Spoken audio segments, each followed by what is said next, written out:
Okay, so this is a time of entrepreneurship. Why? The pandemic is sort of ending, maybe not completely, but enough.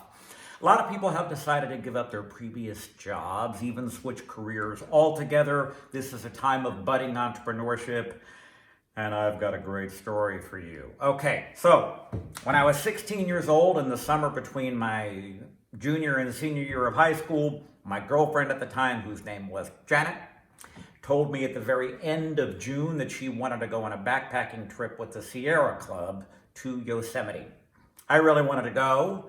Not that I had any intrinsic need to traipse all over long dirt trails at huge altitudes, but I did think that on that trip I might be able to have certain prospects with Miss Janet that I was not able to have otherwise. So I decided that I needed a sleeping bag and a backpack right away. There was just one problem. It was the end of June. School had ended in the middle of June. All the summer jobs were given out. I went to my dad and I said, hey, at the North Face, it's like $300 to get a sleeping bag and a backpack. And he said, well, good luck, get a job. I'm not gonna give you $300. So I had like 2 weeks to get $300. A lot of money in those days. What did I do? I decided to become an entrepreneur. My business was painting people's addresses on the curbs in front of their homes. So I went to the hardware store, I got white paint, I got black paint, I got stencils, I learned how to do print justification. All these things were the same size as stencils, but a 1 takes up less space than a 5, so you got to put the 5 a little bit closer to the 1, and I really learned how to paint great numbers. I practiced on every cardboard box in my parents' garage. Went out on the street with my 8-year-old nephew, who was kind of a genius, and we were walking up and down for hours, day after day after day, no prospects, barely making a dime. Finally, one day I said to my nephew, hey, is there a cul-de-sac near here? And he had a Thomas Brothers map with him, and he said, yeah, there's a cul-de-sac about a mile from here. We didn't have a car. I said, we're walking there right now.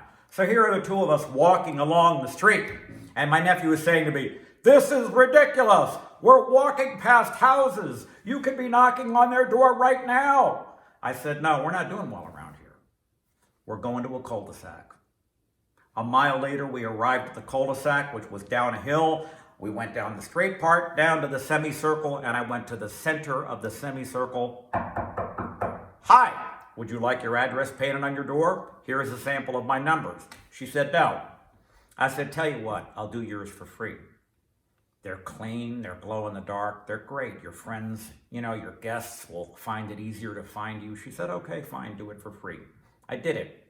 I then went to the house that looked at her house. Would you like your number painted on your door? Nope. I said, by the way, that's what my numbers look like. Oh, pretty good. How much? $2. Do it. I then went to the house in between the two of those. Would you like your number painted on your door? No. I said, by the way, the Smiths and the Joneses just had their numbers painted. She goes, oh, Lord, are you like with the city? I said, no, we're independent. She said, how much? I said, $250. Bottom line, 5 cul-de-sacs later, we retired with around $300. Don't ask me what happened on the backpack trip, which was not exactly the fulfillment of every aspiration. But the point of the matter is, social pressure matters. The point of the matter is, people are influenced by what other people do. So my advice to you in the season of entrepreneurship is get your first address on the cul-de-sac. 1 will lead to probably 3 more than 2. 3 will lead to 6. 6 will lead to 12. It will increase not arithmetically, but geometrically. Trust me on this. And good luck.